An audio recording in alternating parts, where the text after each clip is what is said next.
Mpozi olwaleero njagala muntagingire omumpembe Yosette Basira mutabani wa Kalekezi nsanga bisibe nsi yaleeta muzeyizedde njagala ku video kuno obeereko tukoya akamanyiro kana akasumagize yeyalira ngo bannayuganda bwolowooza nti bafutu baddeko tebakyategeera nibategeerera ddala so njagala muntagingire Yosette Basira mutabani wa Kalekezi nsanga bisibe muzeyizedde nsi yaleeta taliko address wasibuka naye yefudde nti munnayuganda so njagala muntagingire Mama Assassin sagala bole ku video eno yomchala Janet Kembabazi mutabani wo muhozi Kanyerupama naye njagala abeereko bonna njagala babeereko ku video eno njala mutangira omusajja omuchala gwe bayita doctor naye nga ate wa bichupuli Dana Twina abeereko oyo nesimu bimulwadde njala kubeereko no omuchala gwe bayita Monica Musenero njagala ku video eno obeereko bameba parliament njala mbere ku video eno kubanga ngenda kuwa information nga sigenda jidda mbwe information sijiddam so njagala mbenga information eno mazojibwa bulungi nnyo ntandike bulungi nnyo. Alright. Olwaleero nno ngenda sooka bawa information okusookera ddala njala sooka kola ekintu kino bwe kitibwa naye.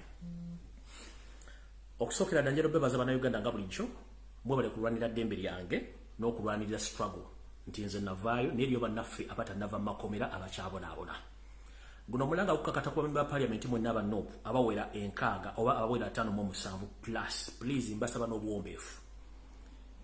Newankubadde muyina ebizibu bingi nnyo naye mujjukire muyina abaana abayirawo mubiri newankubadde muyina ebyatawanya bingi mujjukire nti waliwo abaana abayirawo mubiri saazi nabali mu ntana batamanyiddwako mayitire nga baliwo okulwa mmwe okubeera mu parliament gwe n'otula n'okajjala ng'okimanyi nti eriyo abaana batalina kyakulya nga baafa abalala babaziika ne gye baziikire tebamanyiyo tekiggasa kubanga ensi eba ekutunuulidde mulina okulwanira eddembe ly'abaana abo bave mu makomera mulina okulwanira eddembe ly'abaganda bamwe bonna bali mu makomera katugambe Honorable Segirinya muntu ngaffe era akola ensobi oba ine ensobi ze yakola ayagala ekibiina kya NUP ayagala omukulembeze Robert Kyagulanyi Ssentamu kyandibadde kyabuvunanyizibwa nnyo bamemba parliament mwenna ab'oludda oluvuganya okusuna ddala aba NUP muteeke parliament kuninga omusajja bamuwe rights ze bamusumulula ave mu kkomera anaawozanga ava bweru kubanga munnayuganda ng'abalala bwe baba atakanya munyo eyatta abantu misananga ne video weeri ni ate Segirinya watali bujulizi bulaga nti yatta abantu bamusibako misango mulwanira eddembe lya Segirinya mu parliament aveeyo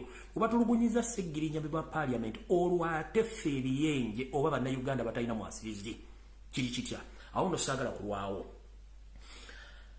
njatwala obuvunanyizibwa buno okubasaba n'obuwombeefu mwenda bannayuganda buli omu gy'asinzira okubeera ebizibu ebisinga obungi bannaffe nze mwanjirawo omubiri mwabeerawo ku lwange kituufu nnyo era mbebaza naye wali omuganda waffe era munnamateeka alwaniridde abaana ba NUP n'ekibiina kya NUP ne bannayuganda abalala babadde abawoleza emisango essaawa zino yeetaaga obuyambi bwaffe omwami ono nja muyita Honorable kubanga yeesimbawo naye ng'ate munnamateeka Honorable oba Kanso Wameri Anthony Wameri Kanso Anthony Wameri essaawa zino ali mu ggwanga lya Amerika gy'afunye obujjanjabi obw'ekika ekya waggulu nga essaawa zino gwolaba nti ali mu kutuya n'okulaba nti bamujjanjaba ekirwadde kya kansa naye nga kyava ku butwa njala bamusaba bannaye mumukwasizeeko Kanso Wameri asobole okuba ng'afuna obujjanjabi yeetaaga ensimbi ezisukka $5,000 ejja dola naye nga bannayuganda bawanga mu nsi yonna mugezezaako okusonda naye nze mbadde sinakuba mulanga wadde ogutakungula okubasaba nti munkwasirizeeko tulabe nti Kanso Wameri ono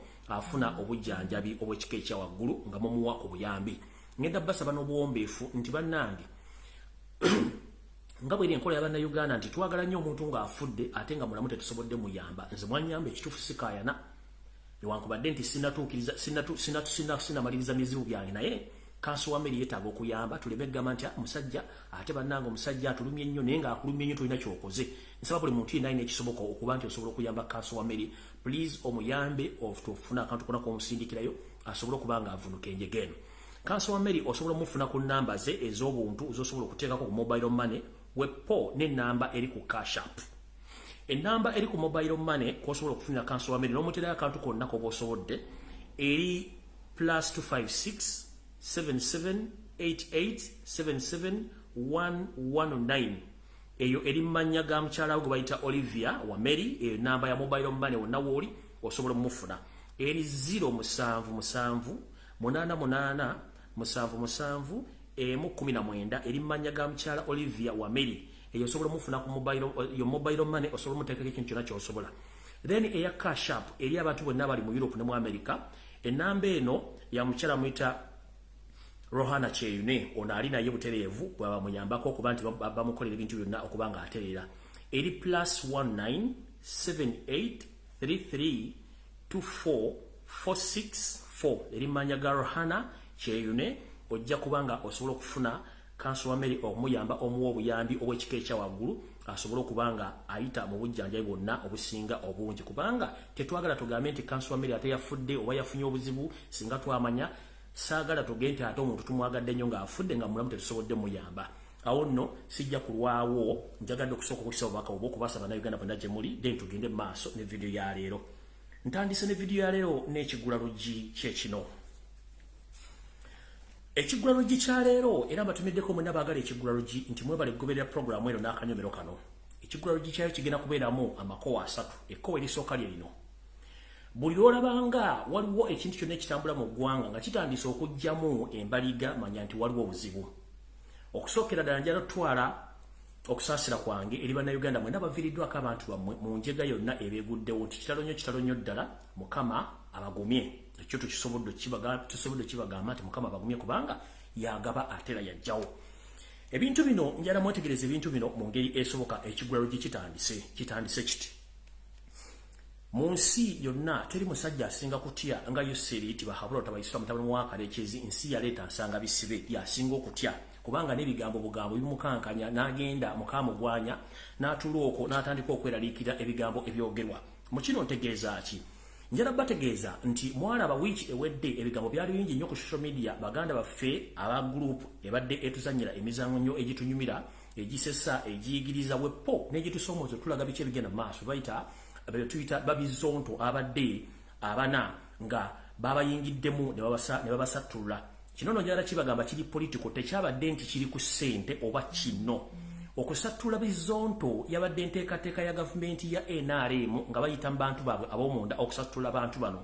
Era njala bagamba to confirm to you that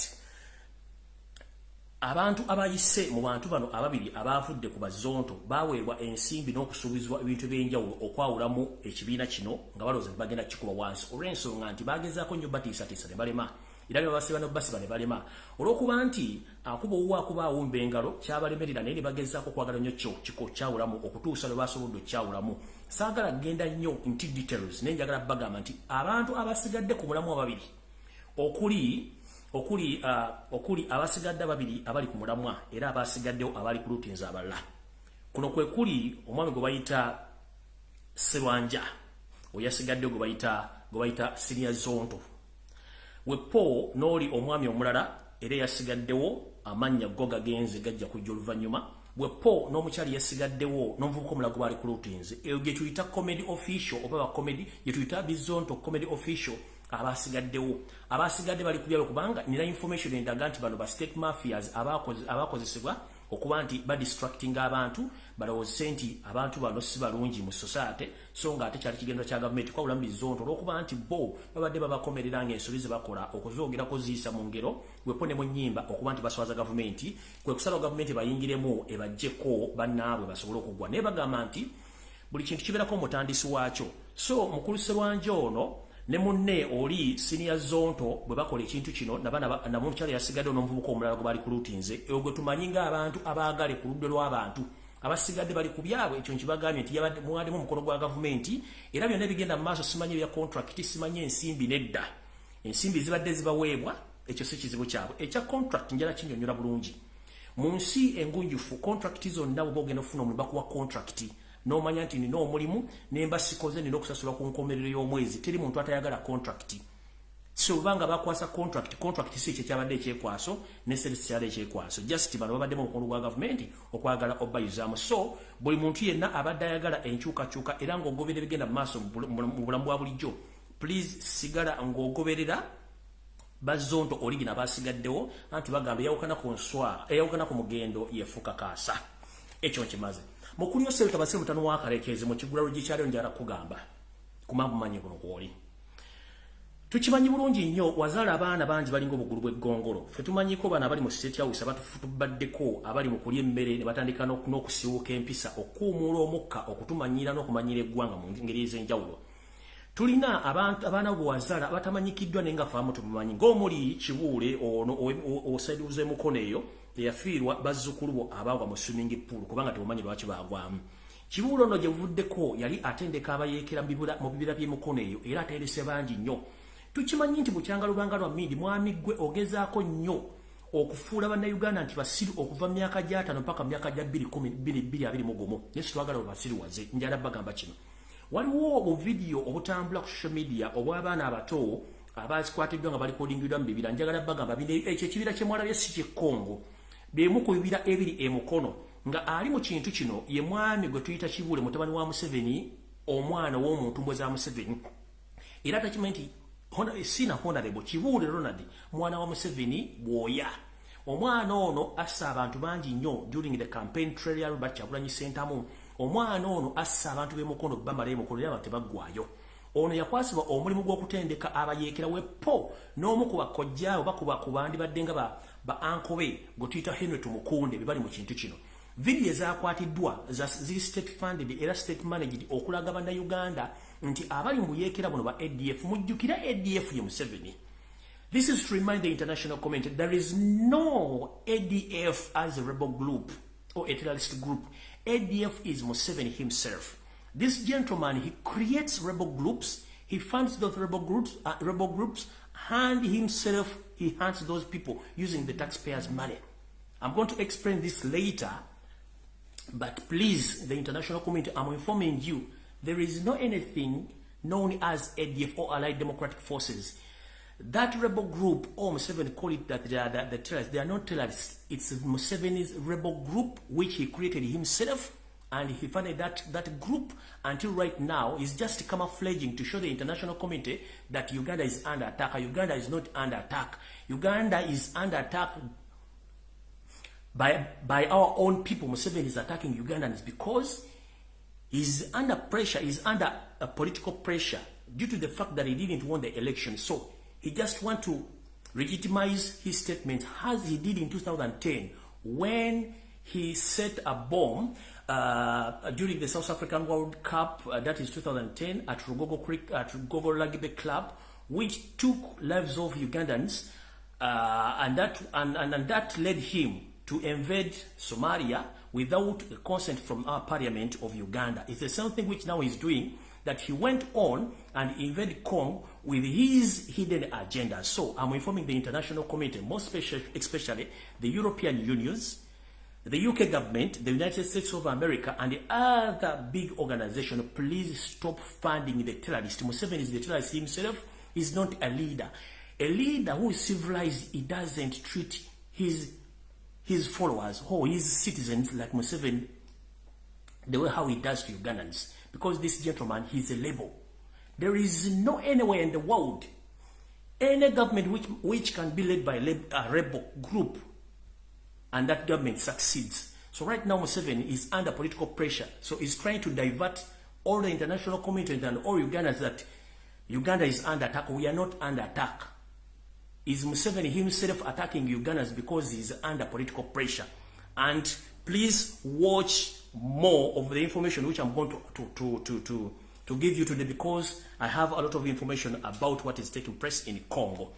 So as we speak right now, those videos which are circulating on social media, that these young people, they were recorded in Congo. No, it's a first information. Those kids, they were recorded in some Mukono district, and these people or these kids are trained by his own son called Ronald Kibuule and his brother-in-law Henry Tumukunde, because they have been doing this all along since 1980 by camouflaging and creating label groups. So it's exactly what he's doing right now.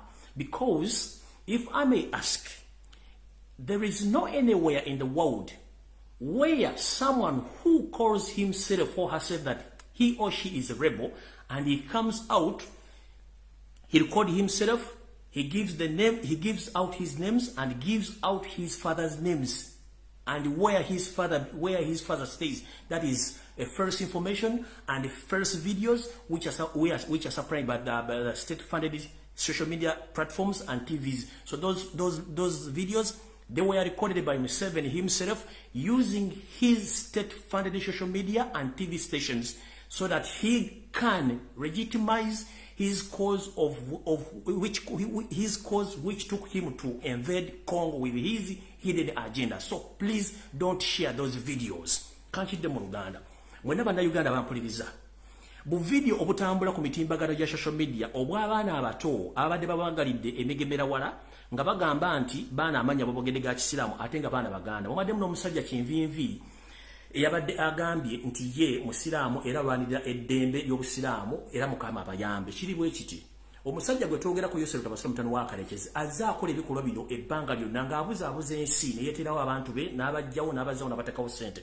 Video ezo zakwatiddwa era nga bazirye babiga kuli Henry Tumukunde wepone mutabani wa Museveni gwe bayita Henry Kibuule be bakoze video ezo okuziraga. Teri mu nsi yonna muntu ayitibwa Muyekera asobola ku recordinga video n'awaya amanya g'amatuufu n'awaya amanya ga kitaawe n'ekyalo kitaawe kwazaalibwa. Ekyo mu nsi yonna teri Muyekera asobola kikola. Kitegeeza nti ye kennyini Museveni yakola ebintu bino olw'okuba nti tebaasoma eyo ngenda kujjayo. Era muntu alingire mafibu Kenya n'abantu abali mu kitongole kya UNEB okuva mu 1986 mpaka olwaleero abajja baba bavubuka bano ebiwandiiko okufuula nti baasoma kati tebaasoma okutandika okubuzaabuza eggwanga. So kino ekintu kikyamu nnyo. Museveni lekera obukodyo obw'ekiyeekero bw'ekisiru kubanga zino video gwe kennyini gwazeekoledde ne mugamba abaana bano bakole ebintu bye. Teri mu nsi yonna Muyeekera asobola kwogera amannya ge n'awaya amanya ga kitaabwe kubanga Museveni gwe tumanyi Omuyeekera olaba awulira buulizi nti abaana banno bagenzi Kayunga n'asindikayo amagye n'ettanka ate zino video encoding. Kitegeeza guno omuzannyo gwammwe era nfu. Awo nno ndowooza ekiggula luggi ngenda kuba nkifundikidde olwaleero kantandike ne information entuufu olwaleero. Kati video etandise.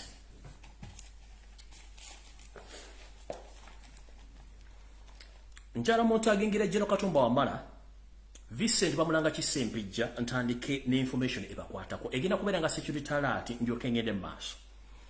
Naye nga sinagendeeyo mukulu Katumba Wamala yeno message yange gyensembayo kusindikira olwaleero ebisigadde Katonda kulembere. Bagamba mpulukutu za musota zigenda na migomika ngezezzaako kulabula naye ogaanyi otegeera. Naye ntegeera embeera mwoli n'abantu abali mu gavumenti ntegeera embeera mu muli. Nti Yoseri tibahabula otabayisika mutabani wa Kalekezi nsanga bisibe ensi yaleeta muzeyizedde bw'aba agenda okuwa omulimu asooka kuwonga n'akutwalako amagezi n'okutegeera n'alyoka akola by'ayagala era kiyakola abantu abamu. Katumba Wamala muganda wange ndowooza baakuwonga baakusika omuzimu okuba nti okyasavinga mu gavumenti yakuttira omwana era yagezaako okkotta. Kati ngenda kukuwa information esembayo mu bulamu bwange. Dine bwe naaba neebase drone ezinga nti Katumba Wamala omutaddeko omudumu bagenda mutta sigenda kyogera ku social media ngenda kuleka ofe. Eno last message ngendo kusindikira era bwebaka bengendo kusindikira mu bulamu bw'onooba ofudde si gw'ogenda okufa bagenda kuziikamu nze. This is my last message to you, General Katumba Wamala. I've been warning you all along that you are serving a long government who have the plan of finishing you, but recently they attacked you and in the end you lost your daughter, but you are still serving the same government and you are talking like someone who is comfortable with the government. But this is my last message to you, and this is my last security to you, including Minister of Security Bamulanga Kisempija. I have your message, and this is my last message for Jeno Katumba Wamala. If you fail to understand, please onakulonofa bwebaba balisoba abantu abadde mbulamu obwo nja kusobolwa mu kiraamo ekyo nkugambye nti message yange esembiyo gy'oli olwaleero. Ntandise bwenti. Mu meeting eyatudde ku weekend nga tutandika wiiki eno mu State House e Nakasero wepone Entebbe. Yoseri tibahabula tabayisira mutano wa Kalekezi batudde mu meeting yaabwe nga bakola nga bakola enteekateeka esembayo okulaba nti Jeno Katumba Wamala bakumiza omusu wepo ne muganda wo Vincent Bamulanga Kisempijja one minister y'okwerinda. Vincent Bamulanga Kisempijja mujja kubuuza minister y'okwerinda bamwagaza kiti bagala muttira ki eyo gye ngenda wansi temu papa kubanga nze mbera ne information ate njibawa ng'ate ntuufu. Ekisokera ddala Katumba Wamala bana basajja tebakuvanko okwagala okutta newankubadde bayinza okuba nga baakologa okuwunza n'emission yino egenda okusembayo okuzikiriza era ofe. Esokera ddala eri bweti. Bano abaami olw'okuba nti baakulema okuttira mu Kampala ne bagezaako okujjira mu biseera ebisinga obungi n'olema Katonda n'akuyamba naye ku lundi oyinza obutabuuka okujjawo ng'odduse.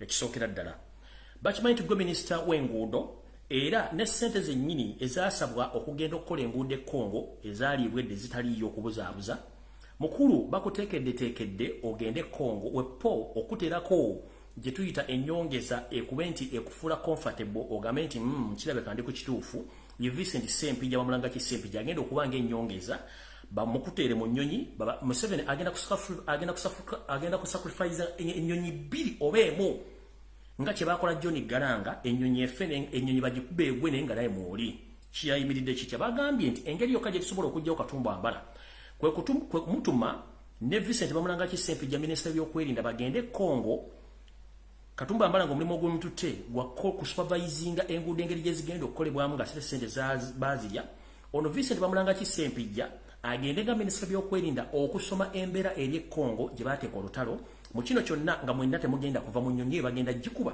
bagambe nti abayeekera ba ADF bagikubye nenga temuvuddeeyo kati mukulu Vincent Bamulanga ki Sempija ne mukulu General Katumba Wambala information njibawadde nkimanyi mwafunye dda assignment ezibatwale Congo gwe General Katumba Wambala ne Vincent Bamulanga ki Sempija era mugende Congo munnange eyabalula egenda kuba esiridde mbagamba bwenti ngenze maaso Vincent Bamulanga ki Sempija abatamanyi ye muntu abadde akulidde Masaka era nga abadde Minister Museveni era nga aliko mu kiisa wa Parliament okutuuka bamukunkumula mukolo mu kibya mu Parliament bamujjayo waliwo yayogerera ebitakwatagana ng'empale za Mukama Yosef Tabasira mutano wa Kareekezi ensanga bisiba muzeyizedde ensi yaleeta n'abanga yamuwa owa Minister nga yakola nga Minister wa Security omuntu yali owa Agriculture n'afuuka wa Security so ono ekimwagaza omutta akoze ebintu bingi nnyo ebiyinza okulabisa Museveni nti yali mukono ogw'okuba nti awaayo ebintu bya Buganda n'ebintu bya Uganda okubuwa Yosef Tabasira mutano wa Kareekezi n'ebintu bye mu bintu nno ebigenda okuttisa musajja ono ng'okumugjawo ng'obujulizi bye bino wano wammanga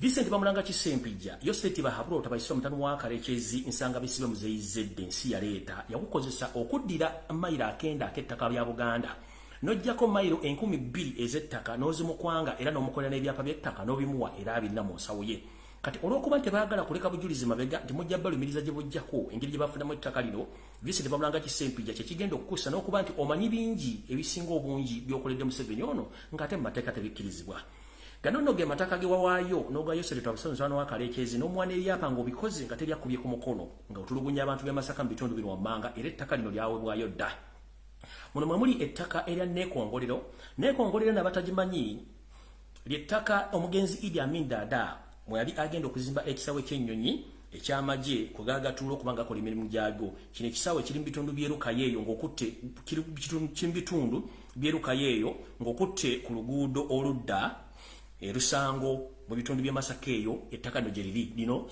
omusajja ono yali kwala n'aliwa Museveni n'amukolera n'ebyapa n'abimuwa bulungi nnyo ettaka lya Museveni ne famire ye tugenze maaso omukungu ono era Sempija yagenda maaso n'akwata ekimu ku ttaka erya mayiro akenda lino n'aligabira Museveni n'abantu be era nga lino ettaka erigabiddwa mwe muli ettaka ery'e Naluzaali enno nasomerayo dda nasooka kusomera nkuke n'enzira Naluzaali mu secondary ebibira bya Naluzaali mwenna bimanya bali bakutteka e Masaka Naluzaali kye kimu ku kitundu ekibaddemu ebibira ebiyitirivu we twogera nga Naluzaali amataka gonna agaaliko ebibira bya gavumenti ebibira bya Buganda byonna byasaayibwa dda ng'omwami ono yakwata ebibira byonna ebisangibwa mu kitundu kino eky'e Naluzaali mu gombola y'e Buwunga n'abiwa Yosef Tabasira mutano wa Kareekezi ne babigobako abantu n'amataka gonna ne bagasenda nga Naluzaali ebibira byonna bya Naluzaali okuli Naluzaali ndowooza ng'ekitundu ekyo kyonna okugenda mpaka eyo ku nnyanja n'ettaka yalibawa era abantu abali mujja kunjulira nti ettaka Naluzaali kwetudde n'ebitundu byonna byetuluddeyo yali ebibira tekyaliko omuntu n'omu n'ebira byonna baabisaanyaawo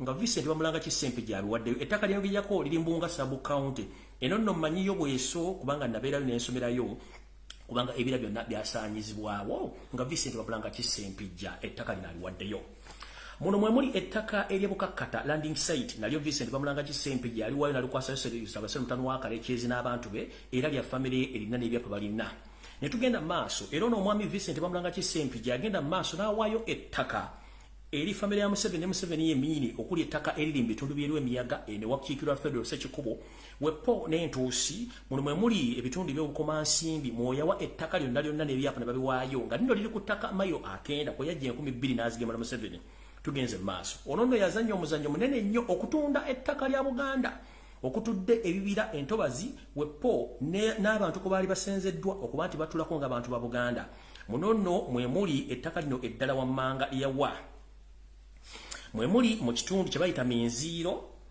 ettaka eryo yaligaba mwe muli ekitundu kye bayita Malabigambo Ronald Vincent Sempijja aligaba mwe muli ettaka eriri mu Kitengeesa era na kino ku Kitengeesa batamanyi mu Kitengeesa bw'otuuka e Masaka n'oyolekera ngodda ebwala ku bunala bw'ebwala nokkirira waliwo amakubo abiri waliwo erikka mu Kitengeesa n'erireega ebuwunga olyoka ogwe ku sayidi ze tuyita ez'ennaluzaali kati ettaka lyonna eri mu Kitengeesa erisinga obungi ery'Obwakabaka bwa Buganda omwami ono yaligaba n'ebyapa n'abibwa Museveni kuliko Wabitembe lino naligaba lino ettaka lyonna bwe tulibaliramu ze acres ze miles 1200 ze baatema ku mayiro akenda oziwa Yosef Tabasiro mutano wa Kalekezi nga mulanga Sempijja omulimi yagukola bulungi era n'aguwaayo so nno eyo nno yemu ku nsonga lwaki bagenda kujjawo oveyo kubanga kati ofuuse kintu kye bayita liability tokyayina kintu ky'obakolera buli kimu bakimala kifuna era gwe bagenda kujjawo nenkubuulidde nkimanyi nti mwafunye dda summons ezibagamba mugende Congo ne ebadde entaana yammwe kati alina amatutegeera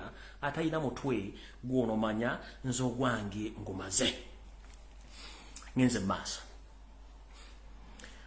ku Lwokuna olwa wiiki ewedde era mu State House e Nakasero waliyo olukuŋŋaana luno lwalimu abantu bali wammanga era lwatuula bulungi nnyo naye ngenda kusoma amannya gana mulimu erinnya lyesigenda kwatula naye nnyini linnya lino eyali mu State House e Nakasero kimanyi nti nkumanyi waliyo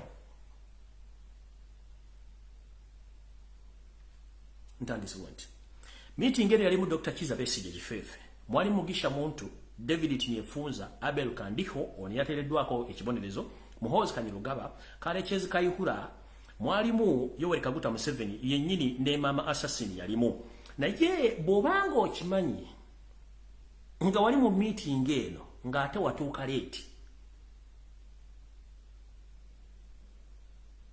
naye ng'olimu ne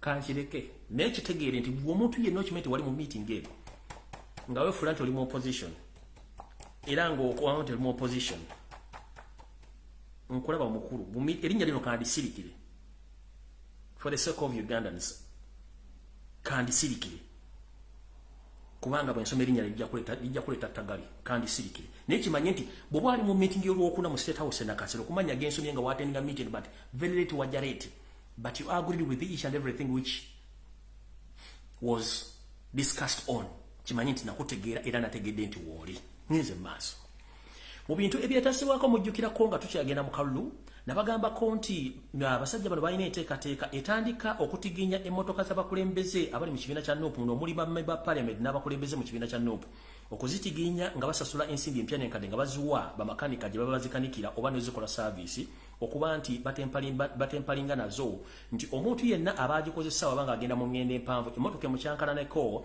emukube ekigo era emuttirewo mu kino nno waliwo mwannyinaze ali mu ggwanga ery'Amerika bamusindikira omutujju n'akimukola emirundi ebiri era emmotoka ze ye yennyini gye yeevugira baagikola ekintu kyekimu wepo n'emmotoka gye yeeyazika okuva ku mukwano gwe baagikola ekintu kyekimu kino kyekyokulabirako kye mbagamba bamusindikira omutujju naye ng'ate yeefudde mukwano gwe eyatempalinga n'emmotoka zino lwakuba nti emmotoka z'abazungu eziri modani kati ekubuulira nti munnange eyimirira emipiira mifu munnange eyingiri ekyamuse oba waliwo ekitagenda bulungi mu breeki zo emmotoka n'ogiteeka ebbali singa tekyali kino singa mwannyinaze ono mufu kubanga abasajja bamusindikira omutamanya ŋŋamba naye ng'ate naye bw'omusomako oligini ye musajja ava eri abataagalira ddala Uganda ngenze mu maaso mu bantu abawereddwa ensimbi okutambuza ebikolwa bino mwe muli abantu bano wammanga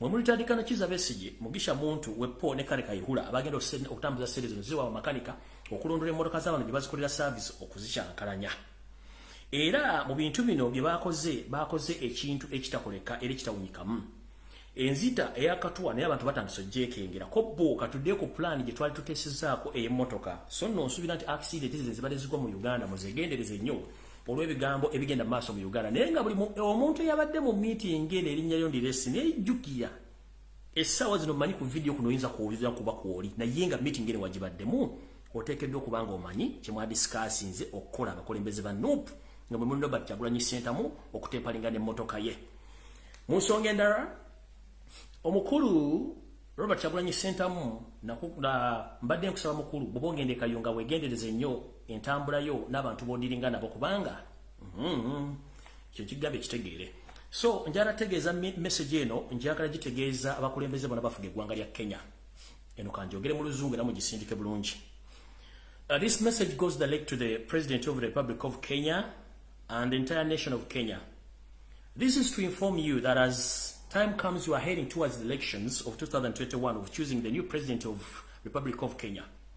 There is a well-planned move of destabilizing Kenya by Yoweri Kaguta Museveni, the so-called President of Uganda.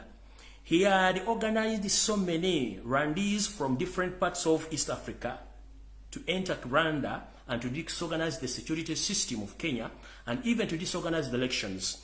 As we speak right now, I can confirm to you from reliable sources that almost 200 Rwandese origin spies, they have entered Kenya and they are operating in different areas and different cities of Kenya. As we speak right now, some of those spies, Rwandese spies, they are operating as taxi drivers. Some of them, they are operating as baba in saloons. Others are operating at the Mombasa port, and others are staged or stationed in different cities around Kenya. So please be aware that anytime, anywhere, if Kenya get destabilized, there is no any other person who is behind this mission is Yoweri Kaguta Museveni, the so-called President of Uganda, because all along he had been planning of destabilizing Kenya, but he had failed. But right now, as we speak, 200 spies of Rwanda origin have already entered Kenya through different borders which bordering with Kenya. So the President of the Republic of Kenya, the entire parliament and Kenyans, please inform your government that there is a plan of destabilizing Kenya during elections and after elections. Hope more Kenyans, they have more experience about what happened in the previous elections, whereby Museveni sent his troops. They were dressed like Kenyans and they started beating civilians to the extent that some people lost their lives in such manner. So right now, as we speak, 200 of Rwandese origin spies, they have already invaded Kenya, but they're operating in different sectors in the country. So be aware. If it was possible, the Minister of Internal Affairs and the Minister of Security, please wake up before it's too late. And also this message goes to the President of Republic of Congo, Mr. Tshisekedi. I know you are aware that Ugandan government is trying to destabilize your country. Museveni himself is just beating around the bush that he went there to look for ADF rebels. That's not his mission. There are so many hidden agendas of himself invading your country. One, last week you heard that some of the United States embassy staff members, their telephone gadgets, they were spied on. It is the same that your telephone gadgets, your telephone gadgets, Mr. Shekedi, they are mounted by the Republic of Uganda through the high-tech experts. So your telephone numbers and telephone gadgets are mounted by the security organizations of Uganda, including ISO and CMY. So whatever conversation you are having between you and the other leaders of East and Central Africa, be aware that your telephone numbers or telephone gadgets are monitored through the sophisticated software. But the person who's behind this is Yoweri Kaguta Museveni and his entire regime, because they're hiding some information and some of the reasons as to why they are in Congo, they are hidden. But soon or later, I'm going to inform you the reasons as to why Museveni is in Congo. So as we speak right now, before I leave Congo, let me inform the international community the reason as to why Yosef Tibahabrota by Cyril Museveni went to Congo. These are the 5 reasons as to why Museveni invaded Congo. And the first mission is Museveni didn't go to Congo that he's looking for ADF. As I've already informed you that Museveni is ADF himself. Previously, Museveni used to create his own terrorist groups and rebel groups, and he found those groups. So the reason as to why Museveni went to Congo, first and foremost, he doesn't have money to run his government. So he went to Congo to loot Congo in terms of gold, timbers, and to justify his work of bombing Uganda, and he claims that ADF is behind the bombing of Kampala City. No, that is wrong. This gentleman previously in 2010, during the South Africa World Cup, this gentleman, he did the same when he got a deal of going to Somalia as a peacekeeper, but he was not supposed to take those troops to Mogadishu because the parliament didn't allow him. So, you know what he did? That gentleman used his security organizations, which are not registered in the Constitution of Uganda, that is international, internal security organization, that is ISO, CMY, and ADF, and UP, and SFC. I beg your pardon, and SFC. They planned of setting bombs at Rugogo Rugby Club, Kabalagala, and Muyenga in 2010. These bombs were set by those organizations, and those bombs claimed a lot of lives of Ugandans, innocent Ugandans, which forced him to take troops to Somalia so that he can get millions of dollars from African Union and USA and European Union, which he succeeded. But this gentleman, he lied to the world, and the same thing he's doing right now. He claims that ADF attacked Uganda and they set off bombs in Kampala. That was a big lie. This gentleman is good at camouflaging since 60s up to now. So those are the three reasons as to why he's in Congo right now. And the fourth agenda, or the fourth issue of himself taking troops to Congo, this is a hidden plan. Please, can anyone please tag the current president of Republic of Rwanda, Mr. Paul Kagame? I'm here to inform you, because for me, I'm tired of destabilizing Africa. Due to the fact these people are not civilized. Museveni, you are not civilized, and your entire government. The fourth reason as to why Museveni is in Congo, and the reason as to why he's there, he had taken a lot of ammunition, including tanks, including tanks, a huge number of fighters or soldiers, and guns, which is unnecessary because we've been asking him for the evidence to show us that where the ADF camps, they are nowhere to be seen. But the plan behind this gentleman wants, the moment he reaches in Congo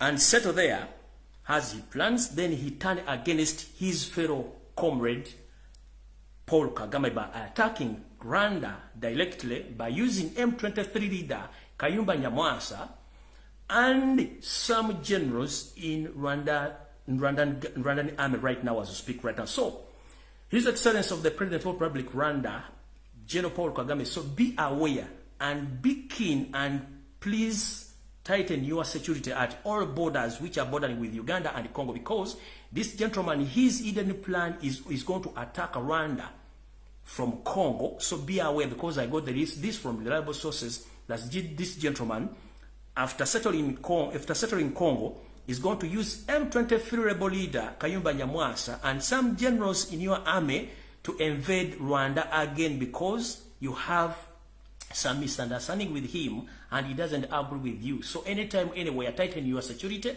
and reshuffle your cabinet, including all your security officers, because there is a plan to overthrow you from Congo. Hope this message is loud and clear. And the United States of America, UK, European Union, please, you are funding a label, you are funding a terrorist who is ready to destabilize the East and Central Africa as we speak. So that is the fourth reason as to why this gentleman is there. The fifth reason as to why he's there is planning to kill his two serving ministers. That is the General Katumba Wamala and his security minister, Vincent Bamulanga Chisempija, whom he thinks that the end of this week is going to dedicate them to go. He's going to dedicate them to go to Congo for some official duties, but in return, those people, they want to return back to Uganda live because they are going to be killed in their way to Congo. So those are the 5 reasons as to why this gentleman is in Congo. And this message goes to the international community because this gentleman has his own plans against the entire Eastern Central Africa. Previously, I told you that this gentleman is the one ruling Burundi, is the one having a hand in Rwanda, but unfortunately, these 2 people, they got misunderstanding. But fun enough, I'm still asking myself, during the 1994 genocide in Rwanda, Museveni was the one who facilitated the APR, all those rebels from Uganda. He gave them cash, guns, and troops. And all those troops who went to invade Rwanda or to overthrow the late Habyarimana, they were serving officers of Uganda People's Defense Forces. How dare, over the double standards of the European Union, the British government, and the United States of America, how dare you didn't brought Museveni to the courts of law, more especially to International Criminal Court, whereby some people were left out, like Museveni himself is supposed to be in the International Criminal Court to answer the genocide because he's the one who planned and mastermind the 1994 genocide in Rwanda. Nobody mentioned him because we know he's having a lot of spies and some people in the big organization who back him and defending him. But the world knows that Museveni is the one who was behind the 1994 Rwanda genocide, which claimed almost 1 million Rwandese people. But nobody took him to any courts of law to answer those questions. The same gentleman is still doing the same in Uganda. He's killing innocent Ugandans. There are so many Ugandans who are suffering right now. Some were killed and buried in unknown destinations. Some of those who don't believe with him, then in jail. So I beg upon the international community, please help Ugandans, help the entire East and Central Africa, because this gentleman is beyond the borders. Remember, whatever you are doing helping Museveni, at last it's going to cost the lives of millions of people in East and Central Africa.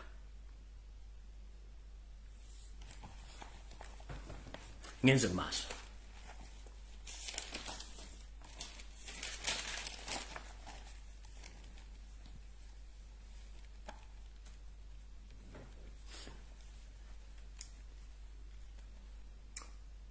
Mukulu Sam Omala eyaliko omu ku baduumizi mu poliisi mu bitundu ebya Kampala n'emiriraano. Wetwogerera essaawa zino wava mu poliisi ng'olina ebutakwatagana ne mu kitongole kya poliisi n'oga nti okaddiye naye ng'ate eriyo abakadde abakusinga okubeera mu poliisi nga bakyali basaavinga. Wavuddeyo n'oyogera ebigambo bingi nnyo ku social media era mukulu n'ekkolera post n'egamba nti weekweke. Ensonga lwaki nagambye weekweka yabadde bwete. Yose nti bahabula otabase omutano wa Karekezi ne mutabani wa Muhoozi Kainerugaba baatoye order ogibwongo budde tebunnasinga ekiwutu tekinnasamba ddagala. Wetwogerera essaawa zino omukulu Muhoozi Kainerugaba yatoye dda order ogibwewo era nenkugamba take cover oba weekweke. Mu kino Muhoozi yalagidde akabinja ke akasi akatta omugenzi Kirumira okunoonya okujjawo mu budde ng'obudde bukyali. Akabinja kano ke katta omugenzi Kirumira era ne kamumiza omusu ne famire n'agirekanga era bugisimufungize. Bano abasajja abagenda okunoonya batambulira ku pikipiki ya kika kya sport Honda ngerimu erimu kala nzirugavu. Ekkala nzirugavu bali babiri abagenda okutambulira ko kimanyi baze kubanga bakutandika okutambulirako. Endagiriro y'abantu bano oba number plate ya pikipiki ne kubagenda okutambulira eri UCC 95 nyake nchiddamu mukulu Sam Omala. Please tighten your security. Recently you came out and you said that you served Uganda and you served the Museveni government, but they didn't appreciate you to the extent now you don't have money. You expose the government. And the message reached to Muhoozi Kainerugaba and his father. So in return, Muhoozi Kainerugaba informed his father that this gentleman is supposed to be taken out of action or out of service. Mohoz ordered his assassination gang, which killed late Muhammad Chirumira, and he ordered them to kill you. And these two gentlemen who are assigned to kill you, they are going to be using Honda bike of sport type, black in color. Number plate is UCC 954K. That's the number plate they are going to use. But you know, the moment I give up this information, these people, they change. So Mr. Omala, be careful with your movements, where you stay and the people you talk to, because they might change the tactics of getting you. So be aware, Mr. Omala. Oito gatomanyi Luganda akubulidde oluzungu ndozo lutegedde bulungi.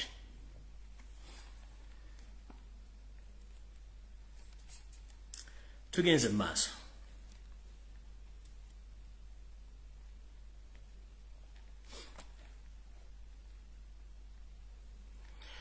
Era mukowere erimu mwenna Abannayuganda bawangalira ku bitundu by'Entebbe ndoza mwalabye ekyagudde ku mwalo gw'Ekigungu landing site.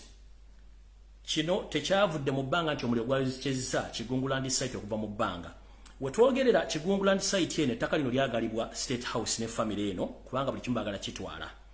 Njala bagamba amawulire ga nnaku nti abaakumyeko ebintu byammwe omuliro gaabadde magye aga SFC nga gakulembeddwamu eyeeyita wa poliisi ng'aliko orders z'omumpembe Joseph Tabasira mutano wa Karekezi nsanga bisibe ensi ya leeta nga bakulembeddwamu eyabadde monitoring nga bwakye tuyita supervisor. This mission was supervised by the RPC Kampala Metropolitan Police South Commander nkiddamu.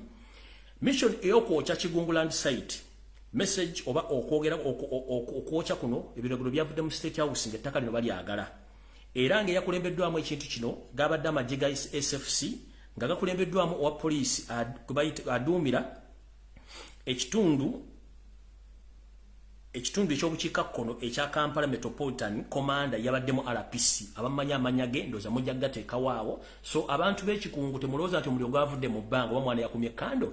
Amagye ge gaabokyeza ku birago by'omumpembe Joseph Tabasira mutano wa Karekezi nga bikulembeddwamu RPC wa Kampala South Metropolitan Commander yabadde mu kintu ekyo. Tugenze maaso awo nfuddewo. Tugenze maaso.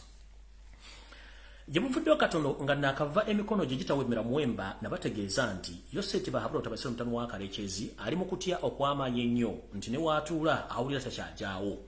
Nga kyalina okukola kwe kuteeka eggwanga mu bunkenge kuba takyalina ssere ziddukanya gavumenti. Bwe twogerera essaawa zino lwaki mumanyi nti waasigalawo kafyu ng'ensi endala kafyu yavaawo ne lockdown yaggwawo nga mu Uganda lockdown ne kafyu ekyaliwo. Ekituufu kiri nti Museveni talina ssere za kusasula ba poliisi n'abamagye. Kyakola yabajja mu barracks n'abateerawo kafyu ono nga buli muntu gwe bakwata ekiro oba emmotoka yonna etambula. Bana bakulu bakifuula kigenyi okusaba abantu bano ssente zibajjako sinakindi okuwamba ebintu byayina bo nga besasulemu era we babadde ebbanga lyonna nga tebakyakomplaini nga tebabasasula. Naye nga bw'obuuza muganda wali mu magye ba mu poliisi ajja kukubira tumaze ebbanga tufuna nsimbi. So nno omwami ono yakozesa ekintu kino okuteekawo kafyu okuba nti amagye ne poliisi geesasula kuba yagamba talina ssere za basasula ate bayina emmundu.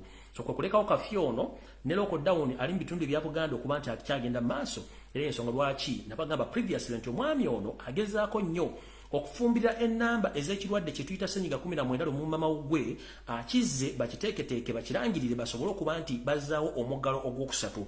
Kino nakyogera nga nakava mu kkomera bwe nti video ndowooza naye sinakola video nakipostinga mu postings ne mbagamba nti waliwo okutuula okwaliwo wakati wa minisita y'obulamu wepo ne State House okuba nti baggala eggwanga mu ngeri y'okufumbirira ennamba zino mbagamba mu kiyinde wadde tolibusa ekintu kino kyereka ku mitimbagano nga TV ey'omumpembe omukyala muwala w'omumpembe muzzukulu wa Stan gwe tuyita TV ye yono omukyala gwe biyita Diana oba Natasha gwe tuyita Natasha Broadcasting Service ekulemberwamu omwami gwe tuyita Kim Kaliso omuddugavu alinganga eseffuliya kasoli efumba kasoli ennamanve.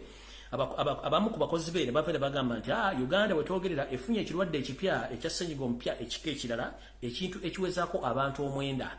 Era bo ne bava ne bakirangira mawulire gona nojja kirangira mu Kampala nti kyabadde kituufu. Lade telibusa nireeta omubbi omunene gwe tuyita omubbi omunene yeeta Dr. Luther Achenge n'alangira nti bafunyeeyo abantu 7 abeetukirwadde kino kati baawukanye bulungi nnyo ngera empale za mukama wa Yosef Tabasira mutano wa Karekezi ensi yaleeta nsanga bisibe muzeyizedde bwe zikola.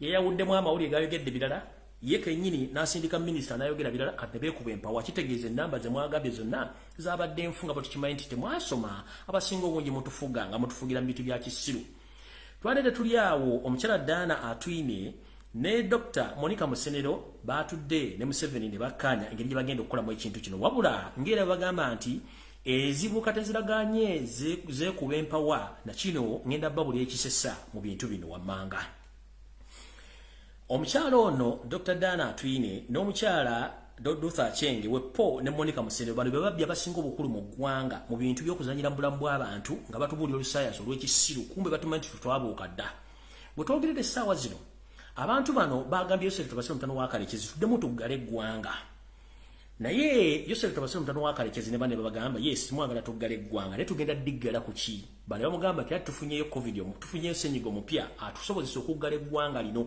wano wensoka n'ensimbira wakati Banna Uganda mwenna mbasaba please January December bagwako temusoka kusasula school fees z'abaana bammwe masomero nkiddamu Banna Uganda mwenna mbasaba January bw'abatuuse musooke muleko okusasula ensimbi zammwe mu masomero kabere December temusooka kusasula kubanga kimutamanyi kiri bwe kiti abasajja bano bayagala okutta ebyenjigiriza mu Uganda era ye missionary wo sinti waliwo ono comedy 19 kimpita senyigo wa mama wegwenedda mission yakutta byanjigiriza mu Uganda na kusimira tomi abaana ba Buganda okubanga tebasoma n'abaana ba Uganda baba abo basomera mu nsi z'abazungu mu nsi eziriranyeewo ne mu international schools mu Uganda ezimu zikola ennene zaabwe abaana abaabwe basoma kati fa abaana abaze zikookolima agali amajize ezikookolima abaana baffe bakafenyere boga lyali abisi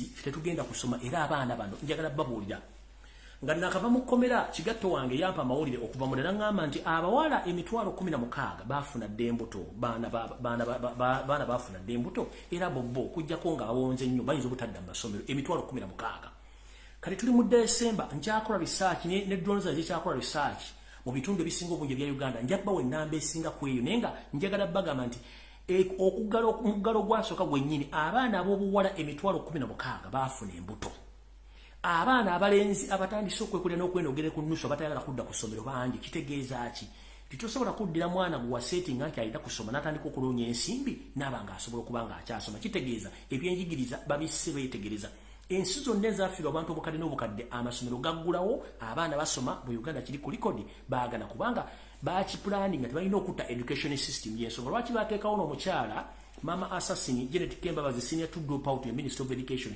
atasobola kukyusa yensonga lwaki yava mu bbanga n'agamba n'olulimi olukyana basomese mu Uganda ng'ombuuza kigendererwa ki kubanga njagala kubuuza omukyala Janet Kembabazi mama assassin mu nsi kimu wali ogenze ne basomesa olulimi olugula lwe bateeka mu silabasi y'ensi eyo Janet Kembabazi, the so-called first lady, I'm asking you. You have been traveling around the world. Almost you've traveled the entire world. Which country have you ever witnessed that they have allowed their education system to implement the foreign language to be taught in their education system? Which country? Because you are fooling Ugandans, you sold our country to foreigners. And I'm informing the international community, most especially the Chinese. You gave Museveni money as an individual, not on behalf of Ugandans. We elected Robert Kyagulanyi Ssentamu. Whatever you are doing in Uganda, you are doing it illegally. Whatever you are doing in Uganda, you did it illegally.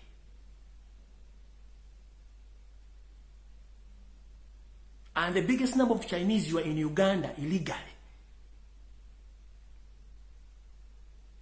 First and foremost, the man whom you gave the money is not a Ugandan. Sam Kutesa, the man who was there to sign those agreements, is not a Ugandan too. Janet Kembabazi, the first lady, is not a Ugandan too. 3 of them, they half-baked. They signed what they didn't understand. At first, they signed the agreement without reading and understand the terms and conditions of those agreements. So, for us, we know that we voted Robert Kyagulanyi Ssentamu. Whatever agreement you had with Museveni, it was a personal agreement. And let me inform you before it's too late, please, Museveni has a lot of properties outside Uganda. Museveni has a lot of money in offshore accounts worldwide. So, whatever comes, please, you don't own anything, or you don't owe anything to Ugandans. We have nothing. We don't have business with you. We Ugandans, we know nothing about those agreements. Deal with Museveni is having his own properties. Janet Museveni and Sam Kutesa, also they have their own personal properties. So in case of anything, please, we Ugandans, we are less concerned about the agreements and the money which you give those people. Means a mass. Awambadde nandazeeko nga ngenda kujja wano malize ekintu kya COVID-19. Ekintu kya COVID-19 bafunye butakkaanya batya. Dana atwire ne babbi banne bagabagale waddemu okufuna ssente ku international scene n'ekyo kyagaanye kubanga ensi esinga obungi zonna nzigule. Kati Museveni n'abagamba nti mwagala tuggalewo naye bwe tulina okuggalawo kitegeeza border zonna tulina oziggalawo naye ate tukyasigaza tukozesa border Congo tuyingizayo amagye twagala kukola mission zaffe tetusobola kuggala ggwanga ng'ate Congo border ya Congo ekyali nzigule. Ne bafuna misunderstanding era bayawukanye nga tebafunye solution ya kintu kino naye nga teweewuunya singa bazzawo lockdown mu ggwanga erya Uganda oba singa amasomero bagaana okugaggula mu ggwanga erya Uganda kubanga kagenderere ng'omukadde akogga kyembasaba njabo ne basibu obusente bwa muwe ekinaku mu bukwate temutesasula school fees before kubanga bana abantu mission yabwe yakutta education system mu kitegeere bulungi temusasula sente zammwe mukyoke mu kireke kubanga mujja sasula sente zammwe ate zibafiirwe bana batematiki bapaagalako they are not Ugandans. Omusajja wogenda kumulirwa n'ogula amasomero n'ogatuma n'erinnya lyo nga mu Uganda amasomero gaggadde. Wogenda kumulirwa n'investinga sente pya n'enkale nga mu Uganda temulimu basomero bana basomera mu biyumba bya ttaka. Kitegeeza obwongo ablenza monke. Kino ngenda kibagamba nga ngenda ku nsonga endala. Njagala mukulu Matthew Bukenya eyali owa Uganda National Examination Board ne Minister of Education abaaliwo mu 1986 okutuusa bwe babagirako mulina ebibuuzo bingi nnyo ebyokuddamu. Okusinziira ku reliable information variable sources ezingamba nti abantu bonna abali mu gavumenti ya Museveni okuva mu 1986 okutuuka wano bagidde Matthew Bukenya empapula zonna ze mulina ziri forged. Zonna ziri forged baba wampe temusomangako. Muno mwe muli empapula za P7, Senior 4 ne Senior 6 mwenna abasinga obungi. That's why you are not civilized. Let me tell you this. My fellow Ugandans, this is to inform you that the entire cabinet of your state Bahaprota by Siva, the son of Karechezi, and CRA, Tansanga Bisimu Zayzede, they came in power by camouflaging. I'm still doing the investigations. How and when these people they got all the education, their qualifications, because my labor sources informed me that all those people they got those education qualification from the Minister of Education and from UNEB.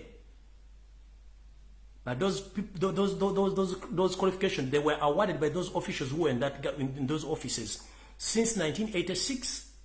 Until some officials, they were changed from those offices. So all those people, from those government officials from 1986 up to 2000, somewhere there, all your qualification, education qualification, or academic qualifications are fake, including the first family, some ministers, and those who are still serving in the government. All your academic qualifications are fake.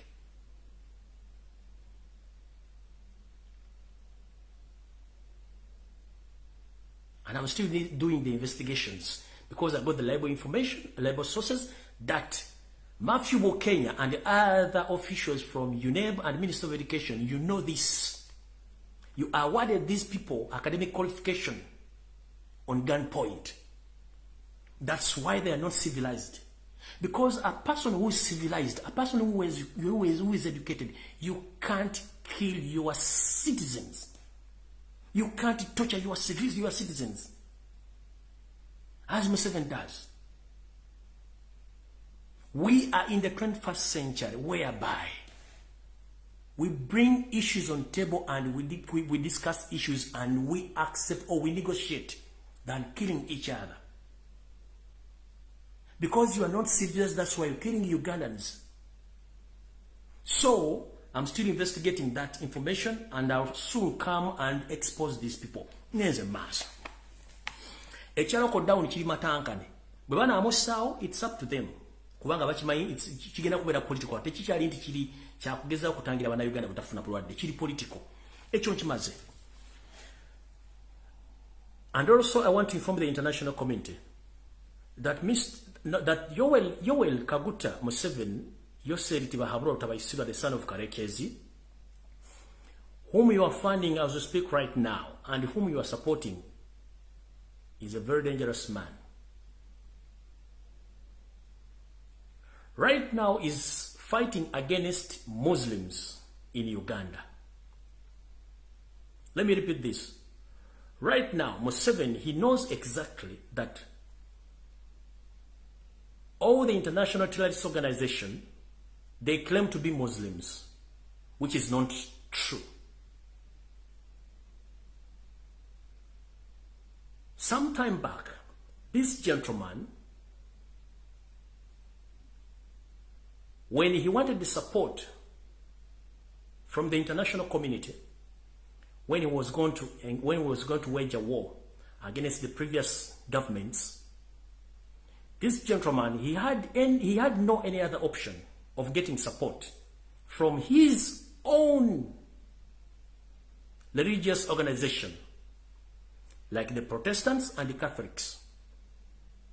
The only option he had was to go to Muslim countries to get support. He went on nicknaming himself that he's called Kasim, plus his brother known as Salim Saleh, Shabani Bantaliza, etc, etc. But these people are not Muslims. They knew that they can't get support from other religious sectors or sections. So he was informed, or he was given an advice to try to Muslim nations. That's why they nicknamed themselves the Islam names. So himself, he nicknamed himself Qasim. So he went to Libya to meet the late Muhammad Gaddafi. Muhammad Gaddafi helped Museveni, knowing that he's helping a Muslim or he's helping a Muslim colleague. But unfortunately, this gentleman was camouflaging. My concern is here. Museveni right now, you are using Muslims and you are nicknaming Muslims as terrorists, which is wrong. You've been killing Muslims all since 1950s, 60s, 70s, 80s, and even in 2000, you're still killing Muslims. Why? If the Catholics didn't help you, if the Protestants didn't help you, but the Muslims helped you to gain what you have right now, why do you camouflage? And why do you hate Muslims? Why? Why do you kill Muslims in Uganda? And you went on, created a labor group called ADF, Allied Democratic Forces. And you are working with the gentleman called, the gentleman who is right now he's not in Rizila prison. This Jamil Mukul also is a Muslim man. You went on killing Muslim cyclists. And some are still in jail, rotting there. They are ongoing circulating videos on social media of the young boys and grown-up men who came out, were staged by your son and your brother-in-law. They are saying that they are Muslims, young in age, they are ready to fight for their religion, to defend Allah. But we know that you are good at doing that. So you want to show the world that the Muslims in Uganda, they are behind the terrorist acts in Uganda. That is wrong. The Muslim community in Uganda has done a lot of good things to stabilize Uganda. peacefully. But for you, as a man who doesn't think before you act, you've tried to blackmail the Muslim Ugandans to the extent that a big number of them that are being killed, others are rotting in jail. And you nickname them terrorists. But remember previously, nobody helped you. Until you were given a plan to become a Muslim, you nickname yourself that you were Qasim, so that you were helped by the late Gaddafi. But now you are tarnishing the name of Muslims in Uganda. You must stop this. Can't you demon Uganda? Mukuru Yoseri Tibahaburo Tabaisila Mutaban Waka Rechezi, Eita Museveni, Obaka Guta. Mumiaka emikadde nnyo mwetuma manya g'ekisiraamu naye nga temwali basiraamu kubanga mwakimanya eddiini y'obukatuliki yagaana obbayamba eddiini y'obuprotestant yagaana obbayamba nga tebasobola bba wadde ekikumi wadde ki wadde obawo ekikumi okubayamba naye nga teze eddiini zammwe ne babawo amagezi mwetume amanya g'ekisiraamu awo mujja kufuna obuyambi kubanga abasiraamu eddiini y'obusiraamu n'ebitongole by'abasiraamu mu nsi yonna bisobola n'okukuwaloni nga tebikuweereddeko magoba kubanga amagoba mu busiraamu tegakkirizibwa amagoba ku looni era omusiraamu bw'akuwa ekintu aga Allah kulembera ofune ky'oyagala kati mwe mwakimanya nti okufuna obuyambi mulina kwetuma amanya ga kisiraamu ne mugeetuma ne mugenda e Libya Muhammad Gaddafi n'abayamba ng'abasiraamu basajja mmwe ng'eddiini zammwe ziganya obbayamba n'abatonda baganya obbayamba ne mwetuma amanya g'ekisiraamu ne mujja muyeekera gavumenti ezaaliko ne zivaako ne mudda ku manya gammwe oligino era Muhammad Gaddafi abafa bakiikidde ensingo bwe mbanga mwakozesa amanya g'abasiraamu okufuna kye mwagala okutuuka lwaki mutta abasiraamu nze siri musiraamu ne ffena tukkiriza muntu omu gwe bayita Katonda bo gwe bayita Allah. The difference is language, but we are all human beings and we are all Ugandans. Stop killing Muslims because they played a big part to bring you where you are right now. You are killing Muslims, but they are innocent Ugandans.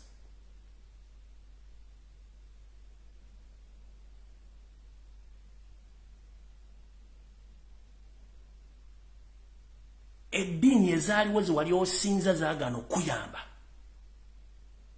oba abantu abaali balina okuyamba abantu bwe wali osiga mu ddiini ezo zokkiriza mbaagaana okuyamba ne weetuma amanya g'ekisiraamu ofuna obuyambi. Think twice nti abasiraamu be banyamba lwaki obatta? Lwaki obatta? Buno bu video bwatu ne mutabani wo Kibuule nono mukoddomu gundi tumukunde bakolo bu video ng'abaana boogera musimanya amanyaga genze gundi tata wange ye gundi nwanirira eddiini y'obusiraamu era mukama Allah ampe empeera. Who is fooling who? No history wa muwe ekiyaye n'okubuzaabuza banna Uganda ffe gwe tulwanira tubajje tubagula amaaso balabe ng'ebintu byemukola bya kiyaye. Teri muyeekera mu nsi yonna asobola kufulumingibwa n'ayogera amanya ge ne kitaawe ne gyazaalibwa tekibangayo. Kyenva mbaga nti mwafuna ebiwandiiko mu UNEB ne Minister of Education nga mubikozesa kubanga temwasoma. Civilized people, they don't act the way how you act. Civilized people, they don't act the way you act. If you want to prove this, just witness from other tribes in Uganda, know how they behave.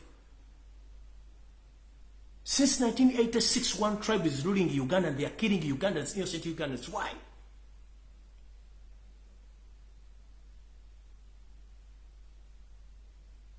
Because these people, they knew that you were devil. Other religious organizations, they knew that you at one time you become a problem. That's why they didn't support you. Naye omusajja yakuyamba. Abasajja bakuyamba manya gabo gafudde ekyokutuulako. Kasimu otte Sheikh Kirevu. Kasimu otte babisiramu weetuma kyaki ng'okimanyi nti si kyoli munda muli kyenga banna Uganda omusajja gomuga nti afuze eggwanga bulungi alese abatta abantu emiliyoni n'emiliyoni z'abantu ze basse mu ggwanga. Gomugambo ye musajja afuga eggwanga bano abasajja tebaasoma yesobola ki buli kimu bakikola kifuula nnenge. N'olyango oli avaayo supporting kati mbabuulidde history bw'asoma. Ono ogenda ofune mundu n'okola yakozesa amannya ga kisiraamu kati right now abasiraamu yabatta okuva mu mbala gy'abatta mpaka nakati ati. Lwaki otta abantu bakuyamba?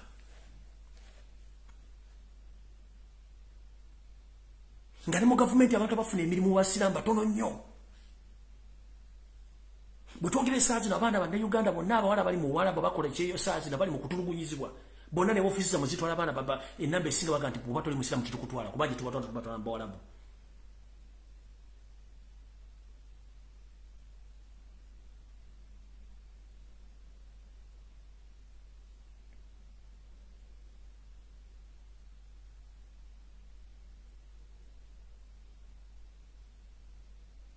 This is from the international community. Ugandans were suffering. The people of East and Central Africa, they are suffering because of Yoweri Kaguta Museveni. He is not a true Ugandan.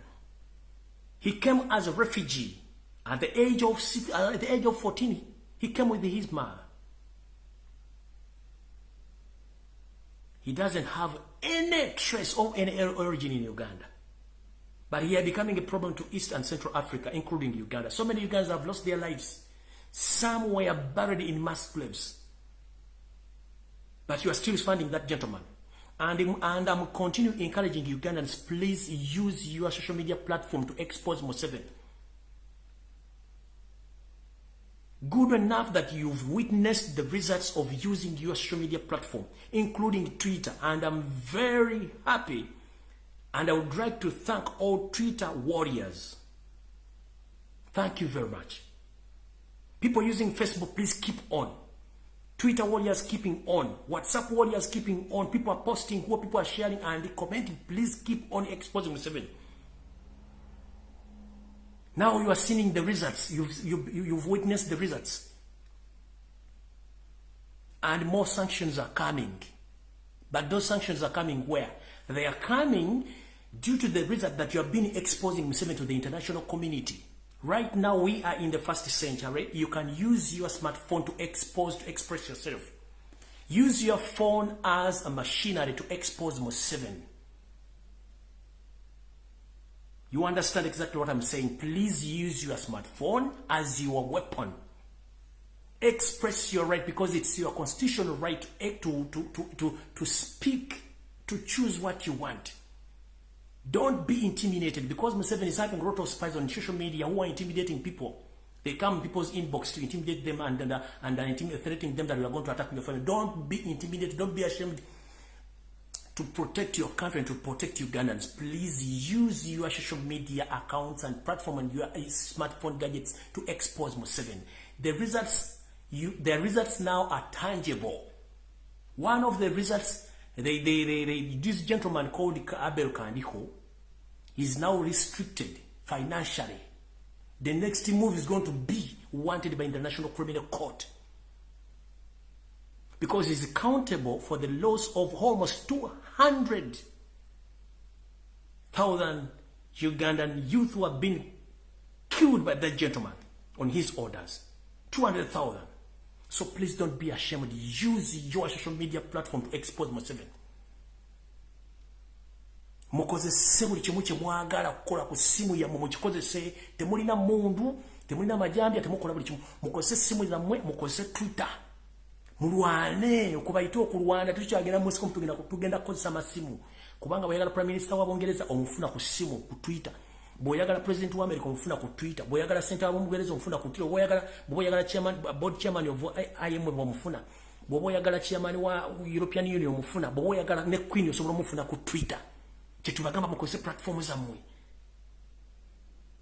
So social media warriors, please mwebale kulwana. Ensonga ezitajjako Museveni muzi wa makulu era njalo kobaza abaganda baffe mwenna abasupporting abantu bano no by encouraging okozesa essimu zaabwe tebabatiisa eyatya okufa yasigala mu lubuto lwa nnyina mukole buli kimu ekisoboka mbaddamu ensonga ezitajjako Museveni muzi wa makulu kati right now waliwo diversion eziri mu Kampala ono yakyayo ono bamukwatidde mu bwenzi oli yawasizza ono yakoze eti kati njagala bagamba olwaliro nga natera okufundikira eno message njagala egende wa mukyala Teddy Bujingo oba Teddy Naluswa. Mama ngenda kusaba ekigambo kimu bobanga Katonda gwosinza akyakuwadde obulamu wesoni wa media omusajja muveeko linde koti za mateeka zikusalira toddamu genda ku TV oba ku radio ng'oyogera ensonga ziyali baawo ziveeko tugamba nti obwayise bwayise tokyasobola kuzza kiringa bonowola ssere nezikuva mu ngalo ziwola omuntu tezidda nga bwozimuuze bwe tugambira ati zowola otudde ozibanja oyimiridde maama Teddy Naluswa eno message njikuwa bw'oba toli part of the diversion omusajja muleka agende embaga ya Bujingo is part of the well planned diversion okubajja ku mulamwa kubanga abantu bonna ababadde bali well facilitated and well funded watch media ekiwadde omuliro gw'amaanyi nnyo kubanga basasula sente nze nabagamba simala gagwira bintu wano simanyi support gundi ndoza mwala bye kyafudde simanyi no mvuka pambi mukyala wafudde kitalo nnyo ekyokufiira mukyalawo ne ekintu kyokuleta ekyokuyamba no mvuka gwayamba it was a stunt it was a diversion kati kivudde mu simanyi mwayombi ate ng'ofiirirwa mukazi kana mwagala keeping amawulire agali busy nnyo okuva ku national issues buli kintu ekijja ku media e Kampala nga tekikwatagana ku nkyukakyuka eba diversion buli kintu ekijjako ekisasi kya nkyukakyuka eba diversion temukigenderako media bagifuula busy nnyo gimubadde ekyo Museveni kyasinga okumanya kyasasulira ekintu kyonna kirakwata ku national issue temukifaako mukole birala so mama Teddy Naluswa ngenda kusaba ekigambo kimu Katonda yakuwa obulamu yakyakubeezeza omusajja muveeko ekizibu nti wawasa omusajja gw'otamanyi bulombolombo nanono gye bava tebaswala wawasa oba wafumbira omusajja gw'otamanyi nti bulombolombo nene nobwabwe tebaswala tunulira omukulembeze tunulira abeeyita ekintu ekyo ngeri gye bafaanamu tolwana toyomba Katonda yasinga okutegera todda mawulire todda ku TV ebintu by'omusajja biveeko kola byogenda maaso linda kooti ekubuulire ki ekinaava mu kusala ebisigadde birekere Katonda yakutonda toddamu okujja nga nawe oli part of the diversion okubuzaabuza amawulire omusajja wabanga yakuviira mu nju n'agenda muleke ekikulu okyayina obulamu kyenkusaba maama todda mu mawulire va mu mawulire oyina obulamu naawe osobola okufuna omusajja n'akuwasa oba n'akutwala naye sooka olinde kooti ekusalire so va mu bintu bya diversion simanyi muli mawulire maama oli mukazi wa kitiibwa ensi ekulaba ebyogamba simanyi ledi simanyi singo simanyi timu no divorce biveemu toddamu mu mawulire gw'oswala olitaswala ekika ky'abasajja bwe batyo naddala abasajja abagwira tebaswala tebalina buvuna buddo ekyo kimanyi. Hope you copy this information, Madam Teddy Naluswa Bujingo. Please avoid media. Don't give out any statement because that gentleman left you. God is there for you. Please stay where you are. God knows why that gentleman left you because yadibadda akutta kubanga that is their system. Wait the court to decide, then we will continue with the life. Were you born with that man? No. So please, stay calm. Don't accelerate those issues. Stay where you are. May God bless you and stay blessed. Please, va mawulire. Oli muzadde, oli mukyala alabikako. Ekigali we kigendanga n'enseenene kireke kigende, eky'emiyembe kijja kudda. Yenteekateeka ya Katonda. Mukama kuume. Ngenze maaso.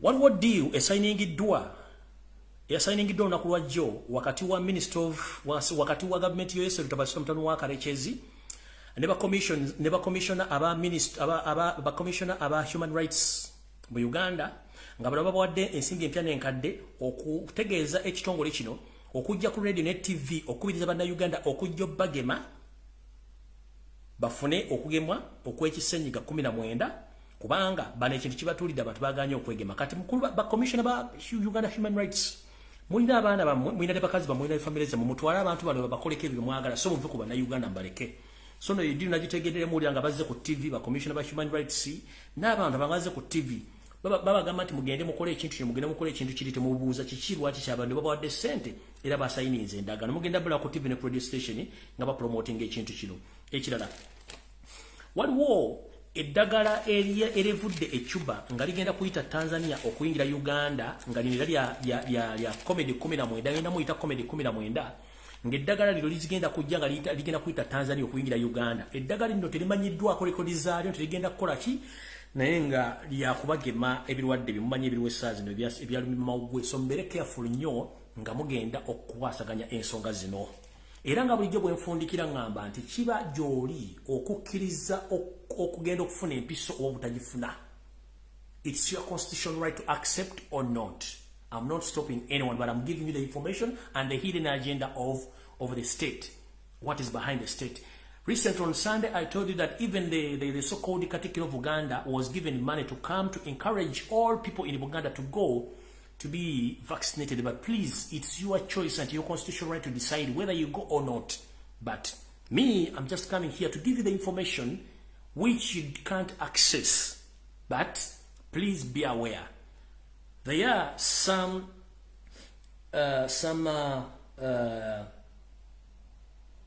information which you can't access about the ongoing Senyiga 19 and the hidden agenda within that system of immunizing. So, there is medicine which is coming from Cuba, but it's going to pass through Tanzania. So soon or later, it's going to be received by the Minister of Education, but Minister of Health, but separately. As you know, there is a silent genocide in Uganda. Get to know. Be very careful. Make a decision, but the outcomes are going to be accounted on you, but not on me. Not in any other Ugandan. Your decision is your life.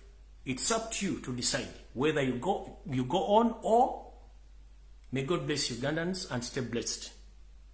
But I keep on calling on the international community, please stop funding Yoweri Kaguta Museveni. The government of the Republic of Kenya, be aware, tighten your security. The government of the Republic of Rwanda, which is led by the General Paul Kagame, please tighten your security.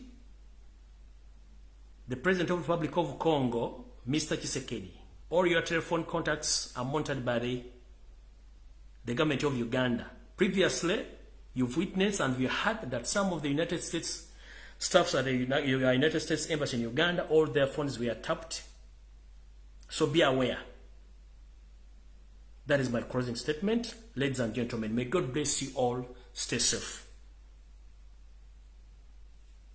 Bye-bye.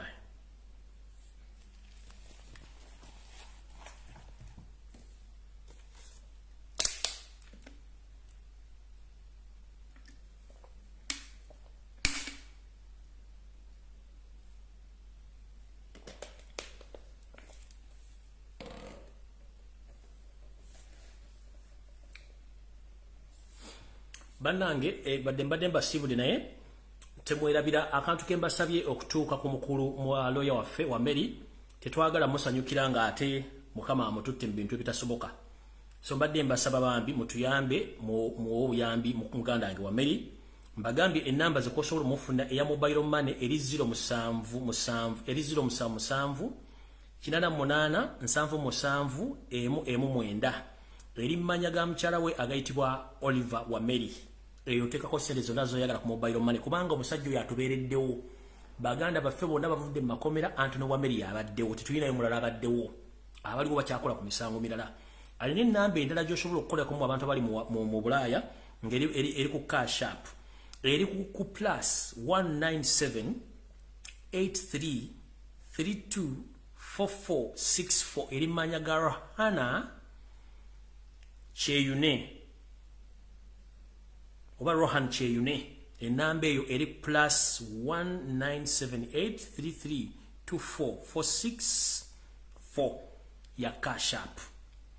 Endala gye mbagambye eri mmanya ga mukyala we kosobola oteeka kasente konna kuba yeetaaga emitwalo 5 ejja $, okubanga afuna obujjanjabi naffe tumusasule nga kyatusasudde.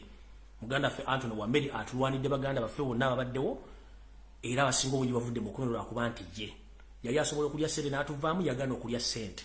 So mbadde mbasaba n'obuwombeefu nga Munnayuganda munnammwe ayagala ensonga zino please omwami eno mukwasizeeko akasente konna ke mba musobodde. Enamba kangi saving wano abasobola ogiwandiikako abasobola ogikola ki naye obudde bugenze ono musikastanji bwade ngenda gipostinga ku page mujja kuba mugiraba. So bane mukama ba 13 mpeera obudde bugenze sana zigenda kukola saa 3 kitundu tujja kusinkana olunaku lwonna mukama bankomere information ejemba wadde yeyo temwine mugenda jijja mukitegedde bulungi naye nange munsabire nnyo